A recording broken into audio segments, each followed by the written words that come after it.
Voilà, donc on voit bien que en fait tout ceci c'est principalement lié avant toute chose à la catastrophe diplomatique nos systèmes en fait de renouvellement des personnels politiques démontrent dysfonctionner totalement depuis 3 générations d'affilée, produisant les catastrophes géostratégiques qu'on connaît, comme le fait de se faire complètement éjecter de tout approvisionnement en hydrocarbures bon marché permettant justement d'organiser ces transitions soi-disant dans des conditions beaucoup plus propices, telles que on s'est fait éjecter sur le problème ukrainien, comme on a été incapable d'intervenir au Proche Moyen-Orient sur les batailles de tracé des différents oléoducs de l'exploitation du gisement Nord Stream South Stream.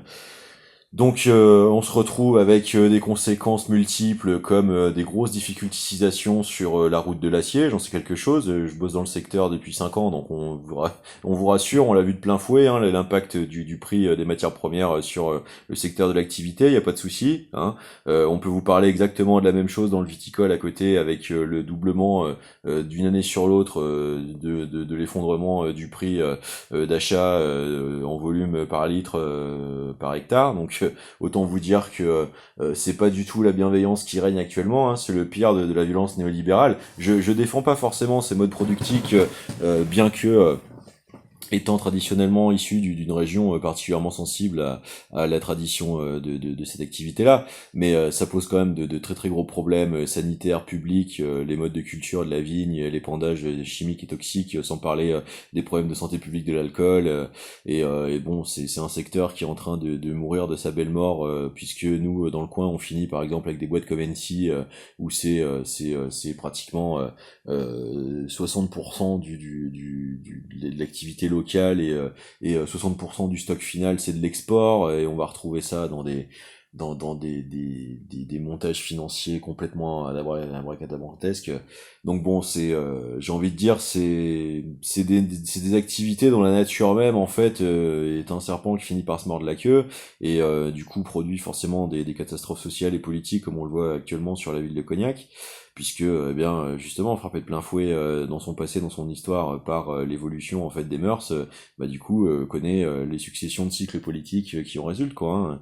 Donc bon, c'est pas faute d'essayer de sensibiliser et de fournir tous les leviers de développement, justement de réinvention de ces terroirs et de leurs ressources à des usages autrement plus capables de démontrer une culture forte d'adaptation et d'une intelligence de pertinence, de perspicacité immédiate. Donc, mais on voit que voilà, tout ceci, c'est avant tout des réflexes d'autoritarisme et de rivalité de quéquette, de génération, de prétention, de position de travail abouti. Mais encore une fois, Jean Covici, je veux dire, comment tu aboutiras, hein, comment tu aboutiras tes prospectives si tu refuses en fait, enfin tes études sectorielles, pardon, si tu refuses les prospectives en fait en physique, je veux dire, ça sert à rien de faire travailler un bureau d'études complet à part vendre un packaging final de lobbyiste, parce que d'accord, ta quantité de travail sera faite, d'accord, mais si ta quantité de travail est basée en fait sur un retard de 70 ans en physique, en fait, à quoi ça sert d'en prendre l'entonnoir au niveau de l'orientation des choix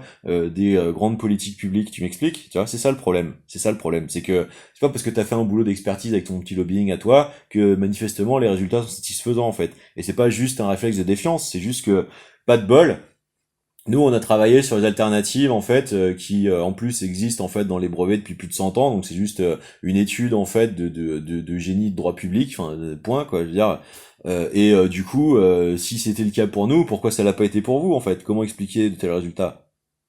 Donc c'est bien que il y a quelque chose qui cloche en fait au niveau de votre imposture publique et de la réalité de votre existence, qui à mon avis relève beaucoup plus de l'invention d'un lobbying de justification en fait d'un autoritarisme d'État, d'une bande de braqueurs qui a réussi à accéder en fait à la gouvernance et au mandat d'exercice de l'exécutif, et qui a besoin en fait d'un habilleur de chausse-pied pour venir nous chausser, en fait, c'est tout.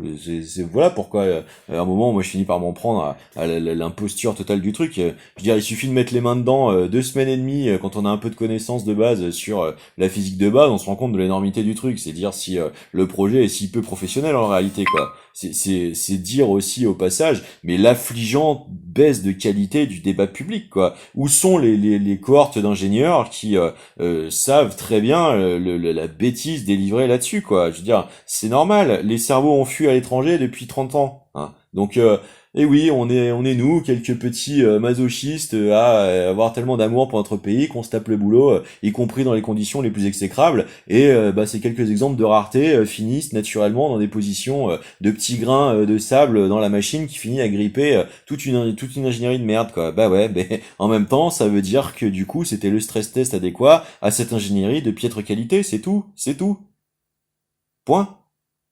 Donc si vous êtes tellement en domination scientifique telle, mais dans ce cas-là, c'est absolument pas un problème pour vous d'organiser un débat. Allez-y, j'irai. Je prendrai le risque de me faire humilier publiquement en parfait amateur. Voilà, y a aucun problème. Crucifiez-moi, il y a pas de souci. Je vous accorde le droit de l'organiser, le faire, permettre à la société civile de trancher le sujet. Il y a pas de souci. Bon, à partir du moment où je le propose et qu'il y aura rien de fait, ça veut dire que là, effectivement, ça veut dire que les arguments que je viendrai de présenter, là, eux, auront une toute autre valeur, hein. Et ça voudra dire que cette valeur, du coup, est débuscable parce que, en fait, le manque d'aboutissement des vôtres. Donc, encore une fois, j'aurais fait ma mission de service public, mon devoir de service public. Voilà. Donc, je suis curieux des développements qui vont suivre. Il n'y a pas de souci.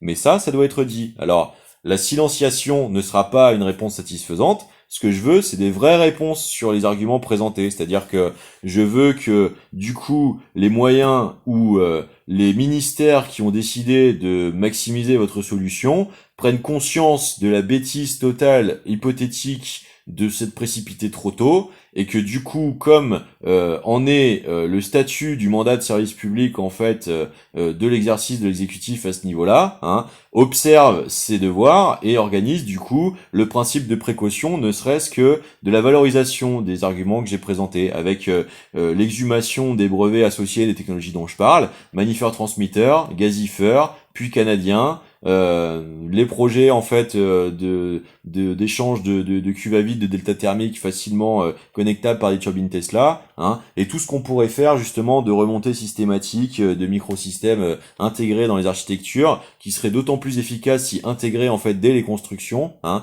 puisque la vascularisation en fait des murs porteurs, ce sont d'extraordinaires alternatives à l'isolation qui permettent en plus en fait de générer de l'électricité et d'être combinées et intégrées en fait dans les problématiques de smart grid, hein, et du coup ce sont des usages beaucoup plus intelligents en fait de la microélectronique et de l'accès justement aux grosses dépendances externes internationales comme le marché des puces, comme les composants rares et techniques, comme du coup les approvisionnements majeurs en gisements gaziers existants tels que l'hélium justement pour les usines de tout ça, hein, puisque Jean Covici a l'intelligence de bien rappeler que le raffinage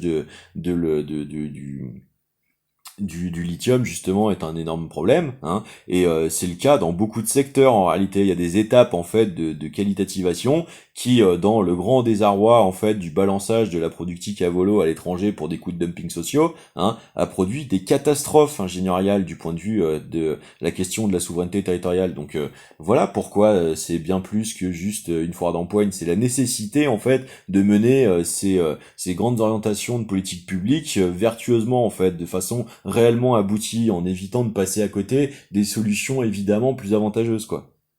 Donc faites-le, hein, et puis j'aurai aucun mal à être renvoyé à ma position d'amateur, hein. Le problème c'est que, et si j'ai raison les gars, qu'est-ce qu'on fait, hein? On gaspille encore des montagnes d'argent public simplement parce que il y aurait eu l'organisation générationnelle d'un sinistre théâtre.